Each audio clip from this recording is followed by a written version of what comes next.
ప్రపంచంలో అమ్మ అంటే అందరికీ చాలా ఇష్టం. అమ్మ అంటే చాలా శక్తివంతమైనటువంటిది. ఆ అమ్మకు మరింత అర్థాన్ని ఇచ్చే విధంగా, ఆ అమ్మను మరింత బలోపేతం చేసే దిశగా రామకృష్ణ మఠం వారు ఇంత మంచి కార్యక్రమం నిర్వహించడం చాలా సంతోషం. మీరు నేర్చుకుంటారు, నేను కూడా అక్కడ కూర్చొని జాగ్రత్తగా వింటున్నాను. అంటే మీరు తల్లి గర్భంలో ఉన్నప్పుడు ఆ తల్లి ఎలాంటి ఆహారం తీసుకుంటుంది, ఆ తల్లి ఎలాంటి స్థితిగతుల్లో ఎలాంటి పరిస్థితుల్లో నివసిస్తూ ఉంది అనేది పుట్టబోయే బిడ్డ యొక్క జీవితాన్ని నిర్ణయిస్తుంది. ఏ తల్లైనా ఏం కోరుకుంటుంది? నా బిడ్డ నాకంటే అందంగా ఉండాలి, నా బిడ్డ నాకంటే ఉన్నతంగా ఉండాలి, నా పుట్టబోయే బిడ్డ నాకంటే హుషారుగా గొప్ప అద్భుతమైన జీవితాన్ని పొందాలని ఏ తల్లైనా ఆశిస్తుంది. తాను కష్టపడడానికి సిద్ధపడుతుంది, కానీ తన బిడ్డ నాకంటే బాగుండాలని ఆ తల్లి కోరుకుంటుంది. ఏ తల్లైనా తాను తినకుండా ఇంట్లో అందరికీ పెట్టే ప్రయత్నం చేస్తుంది, తనను తాను నిర్లక్ష్యం చేస్తుంది. కానీ ఇక్కడ మనం నేర్చుకోవాల్సింది, అర్థం చేసుకోవాల్సింది, ఆ తల్లి కష్టపడడం అంటే పుట్టబోయే బిడ్డను కష్టపెట్టడం. పుట్టబోయే బిడ్డ జీవితంతో మనం ఆడుకోవడమే ఒక రకంగా చెప్పాలంటే.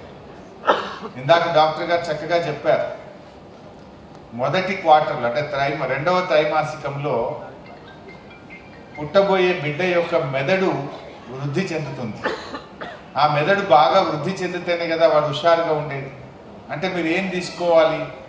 ఐరన్కి సంబంధించిన ప్రభుత్వం ఇచ్చే ట్యాబ్లెట్లు కానీ సిరప్ కానీ, దానికంటే ముఖ్యంగా మనకు రక్తహీనతను తగ్గించడానికి ఎలాంటి పౌష్టికాహారం తీసుకోవాలో చెప్తారు. పాలు, కోడిగుడ్లు కానీ, నాన్ వెజిటేరియన్ కానీ, లేదా ఏం తీసుకుంటే మనకు ఐరన్ కంటెంట్ పెరుగుతుంది అని. అంటే మీరు సరి అయినటువంటి ఆహారం తీసుకుంటేనే మీ పుట్టబోయే బిడ్డ కూడా చాలా బాగుంటుంది. చాలా మంచి విషయాలు డాక్టర్ గారు చెప్పారు.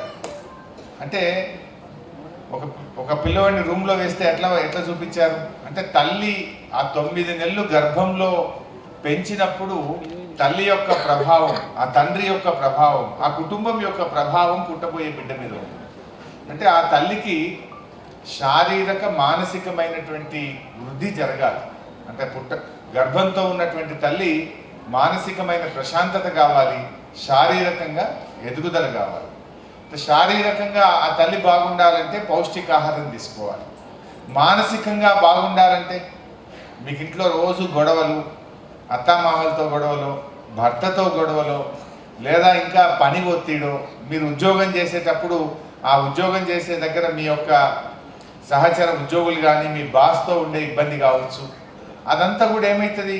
ఆ ఒత్తిడి, ఆ మానసికమైన ఒత్తిడి కానీ, ఆ టెన్షన్స్ కానీ మీరు ఆ పుట్టబోయే బిడ్డకు కూడా ట్రాన్స్ఫర్ అవుతాయి.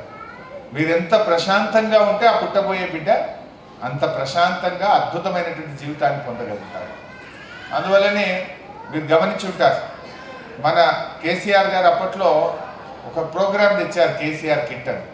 అంటే గ్రామాల్లో ఉండే పేద మహిళలు వ్యవసాయ పనులకు కూలీలకు వెళ్ళడం కానీ, తమ వృత్తిని కొనసాగించే క్రమంలో ఇబ్బంది పడుతున్నారు కనుక ఆ డబ్బు ఏదో 9,000 రూపాయలు మేమే ఇస్తాం మీకు, ఆ గర్భం ఉన్న సమయంలో మీరు పనులకు వెళ్ళొద్దు, ప్రశాంతంగా ఇంటి దగ్గర ఉండండి అని ఒక ఆర్థికపరమైన ప్రేరణ. కొందరు అనుకోవచ్చు డబ్బులు ఇస్తున్నారు అని. ఇది డబ్బులు ఇవ్వడం కోసం కాదు, పుట్టబోయే బిడ్డ ఆరోగ్యంగా ఉండాలి, ప్రశాంతంగా ఉండాలని డబ్బులు ఇచ్చారు. రెక్కాడితే డొక్కాడని కుటుంబాలు ఉంటాయి. వాళ్ళు ఉద్యోగం కోసం వెళ్ళకపోతే ఇంటి దగ్గర ఇల్లు గడవని పరిస్థితి. అలాంటి తల్లి, గర్భంతో ఉన్న తల్లి పనికి పోవడం వల్ల ఒత్తిడికి లోనైపోయి ఆ పుట్టబోయే పిల్లల మీద, ఎదుగుదల మీద ఎఫెక్ట్ అవుతుందని చెప్పి ఆర్థికమైనటువంటి చేయూతనిచ్చే ప్రయత్నం చేశాం. అందువల్ల మనం ఒకటి శారీరక ఎదుగుదల, ఒకటి మానసికమైనటువంటి పరిపక్వత.